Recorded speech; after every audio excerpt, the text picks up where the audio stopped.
Je vais vous parler, encore un thème que j'ai abordé hier dans le cadre de mes cafés Philo McDo, mais vous savez que j'aime bien faire des commentaires off le lendemain. Et je vous conseille d'ailleurs, quand vous allez sur Café Philo McDo, d'aller également écouter mes propos en plus des cafés McDo, parce que pendant les cafés McDo, je ne parle pas tellement, je ne vois pas forcément tellement mes propos, parce que je suis là pour faire parler les autres, même pour leur faire dire des choses assez aberrantes. Ça, c'est pas le problème. Un côté ethnologique. Alors, je voudrais opposer deux phénomènes d'abstraction, le concept et l'argent. Parce que l'argent, c'est une abstraction. Vous avez une somme d'argent, la question de savoir qu'est-ce que vous allez en faire. Un concept, c'est la question de savoir comment vous l'allez appliquer. Quel cri vous allez utiliser avec ce concept. Donc ce sont des abstractions. Et dans un cas, ce sont des abstractions d'en haut, dans l'autre cas, ce sont des abstractions d'en bas. C'est ce que je veux dire. D'en haut, au niveau de l'échelle sociale, les penseurs, ils sont dans l'abstraction intellectuelle. Ils ne sont pas dans l'argent. Dans l'échelle sociale d'en bas, ce que j'appelle la physiologie sociale, eh bien, les gens sont dans l'argent, dans le matériel. Voilà, ils vendent un produit, ça vaut tant. Ils vendent une maison, ça vaut tant. Ils achètent ceci, ça vaut tant. Alors, ce qui me paraît intéressant, c'est de mettre en parallèle, en symétrie, ces deux notions d'abstraction. Je crois que ça n'a peut-être pas été fait, en tout cas, je n'en ai pas connaissance. Et en fin de compte, il y a une espèce de ruissellement dans les deux sens. Les idées ruissellent vers le bas et l'argent remonte vers le haut.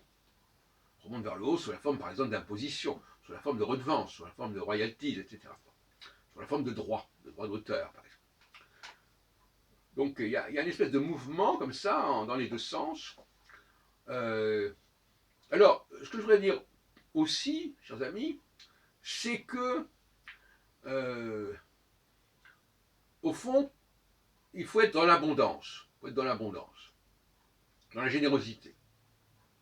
Quelqu'un qui a une grande production intellectuelle va pouvoir diffuser sa pensée largement, comme le fait Michel Onfray, par exemple, je ne sais pas. Enfin, il va publier des choses, il va inonder le marché avec ses idées, etc.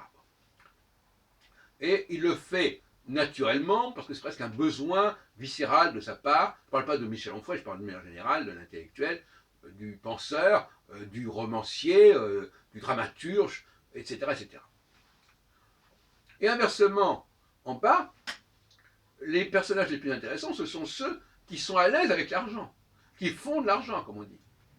Et eux aussi, ils peuvent effectivement faire preuve à leur façon de générosité en diffusant, en répandant cet argent, comme fait Bill Gates par exemple, bon, voilà, etc.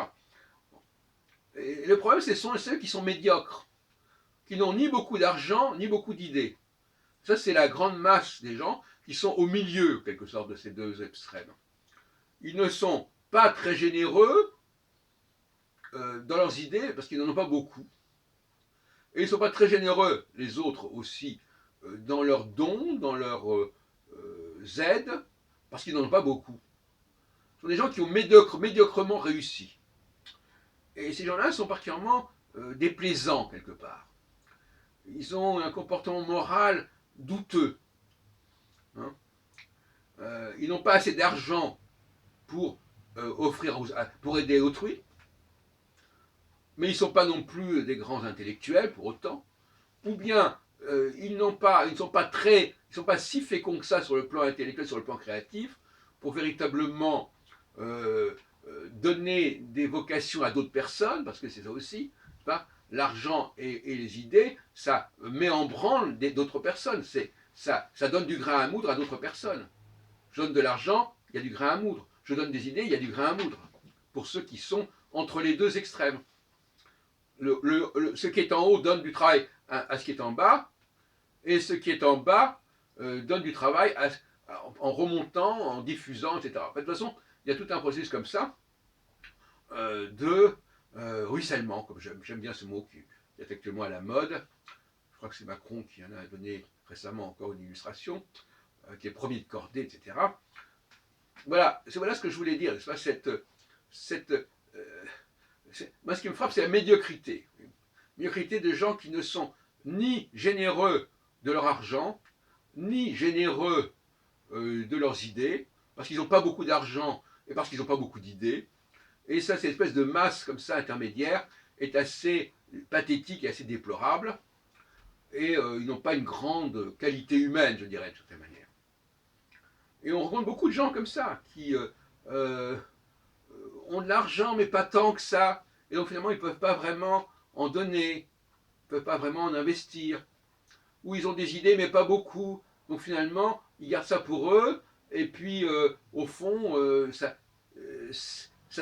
n'intéresse personne finalement. Enfin, c'est pas très très pointu, c'est pas très très fécond. Voilà. Donc voilà ce que je voulais dire à ce sujet. Je laisse réflexion, à savoir, je vous laisse cette réflexion, à savoir que l'argent, les gens qui ont beaucoup d'argent, les gens qui ont beaucoup d'idées, ils ont finalement beaucoup de points communs. Ils ont tous les deux une certaine qualité, une certaine largesse et largeur d'esprit, qui est tout à fait méritoire, et ce sont des gens qui peuvent faire beaucoup de bien à l'humanité, alors que ceux qui sont dans une situation un peu intermédiaire sont des gens assez médiocres, et qui n'ont finalement pas grand-chose à donner à l'humanité, et qui sont plutôt des récepteurs que des émetteurs.